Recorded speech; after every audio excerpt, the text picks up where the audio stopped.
এই নানা কিছুতে জড়িত। তো আমরা কি তাদের মধ্যে কোনো কিছু তৈরি করে দিতে পারি না? আমরা কি তাদের মধ্যে চিন্তার জগৎটা তৈরি করতে দিতে পারি না, যে তোমরা অনেক বড় হতে পারবে, তোমরা বিজ্ঞানী হতে পারবে, তোমরা আরো চিকিৎসক হতে পারবে, তোমরা দার্শনিক হতে পারবে, তোমরা আরো অনেক, এই চিন্তাটা তাদের মাথায় দেয়। ওদের মেধা যতটুকু, একটা কোরআনের হাফেজ মানে কি, ওর মেধা অনেক বেশি এগিয়ে আছে, বেশি মাল্টি ট্যালেন্টেড। আল্লাহ রাব্বুল আলামিন যেন আসলে আমাদেরকে এই বর্তমান বিশ্বে ইলমের যুদ্ধ চলছে, জ্ঞানের যুদ্ধ চলছে, জ্ঞান দিয়ে আমরা পরাজিত হয়ে যাচ্ছি। আজকে পাশ্চাত্যের কাছে, আজকে ওয়েস্টার্ন কালচারের কাছে, আজকে আমেরিকার কাছে, ব্রিটেনের কাছে, আজকে চীনের কাছে, ভারতের কাছে আমরা নানাভাবেই তাদের প্রোডাক্ট বলেন, তাদের সংস্কৃতি নিয়েই কিন্তু বাংলাদেশ গঠিত হয়েছে। আমাদের সংস্কৃতিটা কে রিপ্রেজেন্ট করবে? এদের মাধ্যমে রিপ্রেজেন্ট হোক না, আমার মাধ্যমে হোক না, ভবিষ্যৎ প্রজন্ম তৈরি হোক না। আমরা তো স্বপ্ন দেখতে পারি, স্বপ্ন দেখতে পারি না? রাসূল সাল্লাল্লাহু আলাইহি ওয়াসাল্লাম স্বপ্ন দেখেননি, সাহাবাগণ স্বপ্ন দেখেন, আমরা স্বপ্ন দেখতে দোষ কোথায়? আল্লাহ রাসূলের দোয়া 12 বছর পর কবুল হয়েছে। হতে পারে এই মায়াবী এই বাইতুল মামুর জামে মসজিদ প্রকৃত বাইতুল মামুর জামে মসজিদে পরিণত হয়ে যাবে। এই এলাকায় একদিন ইলমের বীজ ছড়িয়ে পড়বে, এই এলাকায় একদিন দেখবেন যে কিছু আলেম আলোকিত করেছে এই এলাকাটাকে। এখানে মুহাদ্দিস তৈরি হবে, গবেষক তৈরি হবে, লেখক তৈরি হবে।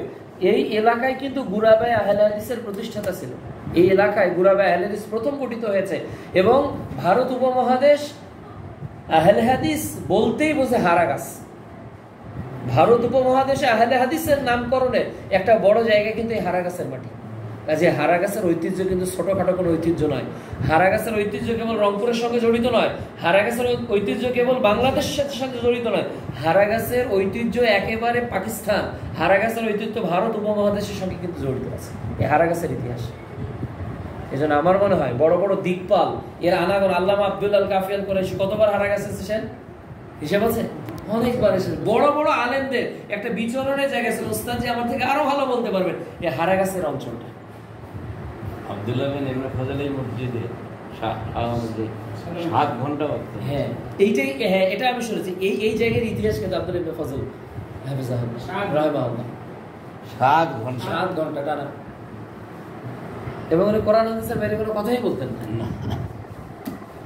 তো আমরা চেষ্টা করতে তো পারি সুজা ভাই, মানে এটা অন্তর থেকে আমার একটা, মানে আমি কি বলবো, মানে আসলে এই প্রতিষ্ঠানটা দেখে আন্তরিক ভাবে আসলে আমি অনেক বেশি খুশি হয়েছি ভাই। কিন্তু আসলে আমি মনে হচ্ছে যে এটা আমাদের আমানত মনে হয় নষ্ট হয়ে যাচ্ছে। যারা এটা কোটি কোটি টাকা দিয়ে করেছে তাদের আমানতটা মনে হয় আমরা প্রপারলি ইউটিলাইজ করতে পারতেছি। যদি আপনারা একটু চেষ্টা করেন, হিপস ডিপার্টমেন্ট টোটালটা আলাদা হোক, কিন্তু একাডেমিক ডিপার্টমেন্টটা আলাদা হোক, পরিচালক যে কেউ হতে পারে, সুজয় ভাই আপনি হন XYZ নাথিং, আমি আব্দুল্লাহ ইনি কিছুই না, একটা ইসলাম দাঁড়িয়ে যাক, একটা ইসলাম দাঁড়িয়ে যাক, নাস্তিকতাবাদের এগেইনস্টে বাংলাদেশে ইসলামী রাষ্ট্র কায়েম হোক, এ স্বপ্ন কি আমাদের দেখতে হবে না? আর কতদিন আওয়ামী লীগ বিএনপি এটা সেটা হাবি জাবি এই তাদের পিছনে আমাদের আলেমদের ধন্ডা দিতে হবে? তারা অনুমতি দিলে আমরা মাহফিল করব, তারা অনুমতি দিলে আমরা বক্তার অনুমতি পাবো। আর কতদিন বাংলাদেশে এই 90% বাংলাদেশের মুসলিমের দেশে চলবে? আমাদের বড় বড় যোগ্য জায়গায় জজ দরকার, ডিসি দরকার, এসপি দরকার, ওসি দরকার, বড় বড় ডাক্তার দরকার। আজকে সবাই কসাই হয়ে গেছে ডাক্তারখানায়, তাদের মধ্যে ইসলামের জ্ঞান নেই। এরা যখন ডাক্তার হবে, আহলে হাদিস আন্দোলনের একটা পেশাজীবী ফোরাম আছে, কি বড় বড় ডাক্তার, এক একজন MBBS, FCPS সরকারি ডাক্তার, অথচ মনে হচ্ছে গ্রাম বাংলার সাধারণ মানুষ। এমন তাদের আখলাক কেন? কোরআনের নূর তাদের মধ্যে ঢুকে গেছে, হাদিসের নূর তাদের মধ্যে ঢুকে গেছে। তো মায়াবাজারিকে হাদিসের নূর এদের মধ্যে ঢুকলে এরা ডাক্তার হতে পারে না, এদের মধ্যে ইঞ্জিনিয়ারের মেজাজ থাকতে পারে না। বরং এতিম যারা, তারা কিন্তু অনেক স্ট্রাগল করা যায়, এটা সায়েন্টিফিক ভাবে প্রমাণিত। যারা এতিম, যারা বাধাগ্রস্ত হয়, যারা মার খেয়ে খেয়ে বড় হয়, তারাই কিন্তু অনেক দূরে এগিয়ে গেছে। পৃথিবীতে যারা ভালো কিছু করেছে দেখবেন এতিম, অভাবী, বাপ রিক্সা চালক ছিল, 3-4 ভাই, 10 ভাই বোন, কিছুই করতে পারতো না, ওরা মিনিস্টার হয়ে গেছে। এই যে জজ মতিউর রহমান আমাদের এখন সচিব, আমাদের উপজেলায় বাসা, বিশাল বড় ক্ষমতাশীল, এখন বিশাল বড় ওসি ডিসি এসপি তার কথায় উঠবে, এইরকম একটা অনেক জজ তার কথায়, বড় বড় দায়রা জজ তার কথায় মানে হ্যাঁ না রায় দেবে, এরকম একটা ব্যক্তি। অথচ তিনি উঠে এসেছেন, তার বাবার কিন্তু বিশাল সম্পত্তি ছিল না।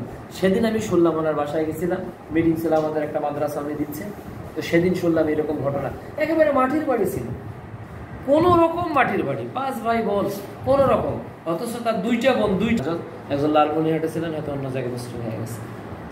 এখন পুরো ফ্যামিলি তার ইসলামিক, নিজে মাদ্রাসা করেছে, 26 সাল থেকে চালু হচ্ছে ইনশাআল্লাহ। এই যে কেন ইসলাম তিনি বুঝতে পেরেছেন। তিনি মাঝে মধ্যে বলেন যে আব্দুল্লাহ, আমি মাঝে মধ্যে উনি এসে রসুনের কাজ করেন, ওই যে ওনার বাবা আবার ওই যে মরিচ লাগিয়েছেন, বেগুন লাগিয়েছেন, ওইগুলো পরিষ্কার করতে অনেক ভালো লাগে। বুঝতেই পারবে না যে এখন সচিব, একজন দায়রা জজ, উনি যখন আসে 2-3টা গাড়ি, সামনের 2 থানার ওসি, বড় বড় লোক সবসময় রেডি থাকে একটা তথ্য নিবে কোনো একটা উপকারের জন্য। আসলে দিন যদি একটা মানুষ পায় ভাই, আমরা প্রত্যেকটা জায়গায় সুবিধা পাবো। অনেক ডাক্তারের কাছে গেলে আপনি সুবিধা পান না, অনেক ইঞ্জিনিয়ারের কাছে গেলে আমরা সুবিধা পাই না, অনেক উকিলের কাছে গেলে আমরা সুবিধা পাই না, অনেক পুলিশের কাছে গেলে আমরা সুবিধা পাই না। আমি গোটা বাংলাদেশে দেখেছি হানিফের গাড়ি দাঁড়াবে না, পুলিশ দাঁড় করিয়ে আমাকে উঠিয়েছে যে আপনি আলেম কোথা থেকে প্রোগ্রাম করে এসেছে, অবশ্যই আপনাকে রংপুর বনসাই দিতে হবে, তারপর নাহলে আপনার গাড়ি যেতে দিব না। পুলিশের এসআই গাড়ি আটক করে আমাকে উঠিয়ে দিয়েছে। কেন? দিনের বুঝ কোনো না কোনো ভাবে সে বুঝেছে। এইভাবে যত জায়গায় আমরা সুবিধা পাচ্ছি স্রেফ দিনের বুঝ থাকার কারণে। এই জন্য এই প্রজন্মকে ছোট মনে করিয়েন না, এরা কিন্তু একদিন এসপি হবে, ডিসি হবে, ওসি হবে, মন্ত্রী হবে, এরাই বড় বড় জায়গায় যাবে। সেই দিন কিন্তু আপনি সোজা ভাই এত সম্মানে থাকবেন আপনি কল্পনা করতে পারবেন না। আজকের এই প্রতিষ্ঠান তাদের এত সম্মানের জায়গা হবে আমরা কল্পনা করতে পারবো না। এই জন্য বিষয়গুলোকে একটু আপনারা গুরুত্ব দিবেন। আর আমি দেখি খুব সত্তর এখানে আমি একটা খুতবা দিব, আপনি শিডিউল চাইছেন আমি দিতে, কিন্তু আমি চেষ্টা করবো তাড়াতাড়ি দেওয়ার, এখানে আসবে ইনশাআল্লাহ। আমার খুব ভালো লেগেছে। তো ঠিক আছে, আমরা তাহলে এখন জাযাকুমুল্লাহ খায়র।